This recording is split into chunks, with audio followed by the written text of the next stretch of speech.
ஜெரன் வீட்டுக்கு போமா போமா எந்திரி எந்திரி போவோம் வேணாமா ஏன் சரி நாங்க போறோம் வா ஜெரன் போலாம் எந்திரி போவோம் வீட்டுக்கு போவோம் போதுமா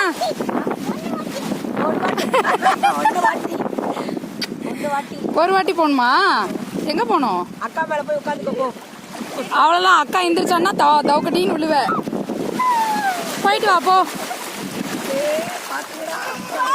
எங்க என்கிட்ட வர்ற டான்ஸ் வேற அதுல